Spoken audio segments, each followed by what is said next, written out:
con nuestra compañera María Ramos, que ya está en la línea. María, ¿cómo estás? Adelante, buenas tardes. Buenas tardes, Gerardo, y buenas tardes a todas y a todos los radioescuchas. Oigan, pues el tema de hoy les va a tocar de cerca, y de hecho es un tema que ya habíamos platicado en este espacio hace ya algunos meses. Y aunque no lo sepan todavía, esto les llega a ustedes porque tiene que ver con el dinero que muchos de ustedes, o sus papás, o sus tíos, o algún compañero o compañera de trabajo tienen guardado para su retiro. Esta semana la Suprema Corte resolvió uno de los litigios más sensibles de los últimos años, y consiste en si es válido que se hayan movido miles de millones de pesos de cuentas de la Afore hacia un fondo administrado por el Estado. La verdad es que se ha dicho de todo, o sea, unos hablan de despojo y confiscación, otros de una medida de justicia social, y bueno, pues como siempre en este espacio no vengo a decirles qué pensar, sino explicarles con toda calma qué fue lo que realmente se discutió, qué argumentó cada parte y qué resolvió la Corte para que cada quien saque sus propias conclusiones. ¿Qué es el Fondo de Pensiones para el Bienestar? Hay que recordarlo otra vez. A ver, empecemos por lo básico. Cuando alguien trabaja de manera formal en México, una parte de su sueldo se va mes con mes a una cuenta individual que administra una Afore. Ese dinero es en principio exclusivamente suyo, o sea, nadie más lo puede tocar, y algún día, cuando esa persona se jubila, lo recibe como parte de su pensión. Pero existe un fenómeno que lleva años presente, y es que muchísimas personas dejan de cotizar, cambian de trabajo, emigran o simplemente pierden el contacto con su Afore. Y esas cuentas quedan inactivas durante décadas. A veces ni los propios dueños saben que tienen ese dinero esperándolos. En abril de 2024, durante el gobierno de Andrés Manuel López Obrador, se aprobó la creación del Fondo de Pensiones para el Bienestar, que esa noticia la discutimos en este espacio. La idea era que el dinero de esas cuentas inactivas, hoy casi 45,000 millones de pesos, pasara a ser administrado por el Estado a través de un fideicomiso, en lugar de quedarse en las Afores. Ese fondo además se usa para complementar las pensiones de otros trabajadores, para que su ingreso al jubilarse se acerque más a su último salario. Según cifras del propio gobierno, entre julio de 2024 y mayo de este año, más de 7,000 personas ya recibieron ese complemento, y se ha proyectado que los recursos del fondo podrían llegar a 160,000 millones de pesos para 2030. Ahora, ¿por qué se fue este tema hasta la Corte? Aquí es donde entra un poquito el tema del litigio y de los juicios. En mayo de 2024, un grupo de diputadas y diputados de oposición de la legislatura en turno presentó lo que en derecho se llama una acción de inconstitucionalidad, que ya la hemos platicado alguna que otra vez, pero no está de más recordarlo, que es la herramienta que tiene un número mínimo de legisladores para pedirle a la Suprema Corte que revise si una ley o un decreto viola la Constitución desde su origen, sin necesidad de que a una persona en particular ya se le haya causado un daño concreto. ¿Cuál era su argumento central? Pues que trasladar el dinero de las Afores al Estado violaba el derecho de propiedad de los trabajadores. Emplearon términos como confiscación y expropiación.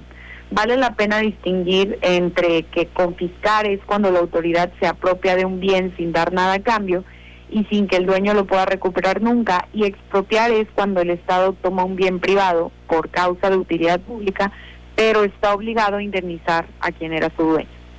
La acusación entonces era que a los trabajadores se les estaba quitando su dinero de forma definitiva, sin compensación ni posibilidad real de reclamo. Los legisladores también cuestionaron que el trámite en comisiones del Congreso tuvo irregularidades en el procedimiento legislativo.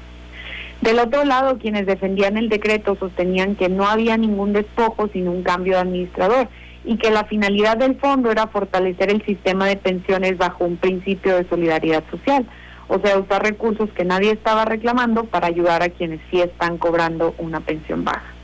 Ese es el corazón del problema que tenía que resolver la Corte, si se trata de un despojo al patrimonio de los trabajadores o de un cambio administrativo que no afecta la propiedad del dinero. El Pleno de la Suprema Corte, por unanimidad, es decir, con el voto de todas y todos los ministros sin excepción, aprobó el proyecto de la ministra Loreta Ortiz Als, y declaró infundada la acción de los diputados, es decir, no le dio la razón a quienes impugnaron el decreto. La ministra Yasmín Esquivel Moza explicó el razonamiento central con una idea que conviene traducir con cuidado. Ella sostuvo que las normas impugnadas no representan un decomiso, una confiscación, ni una privación de los recursos, porque su devolución puede exigirse en cualquier momento, porque ese derecho es imprescriptible.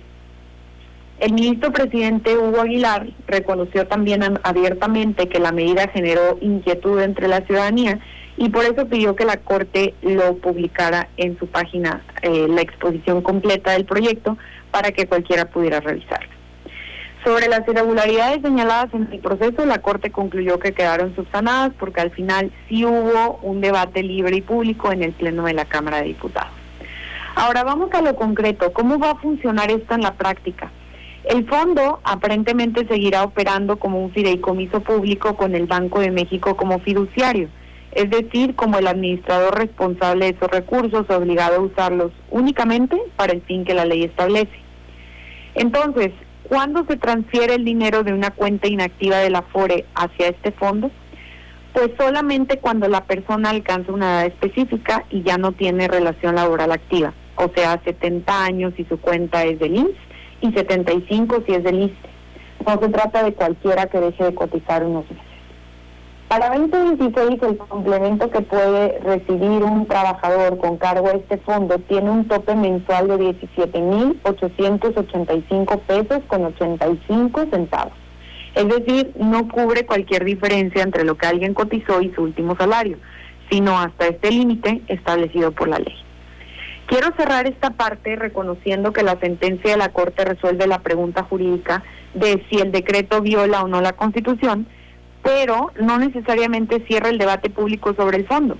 Quienes están de acuerdo con la decisión pueden argumentar que la Corte fue clara y que la propiedad del dinero no cambia, que existe un mecanismo legal para reclamarlo en cualquier momento y el fondo cumple una función de solidaridad social.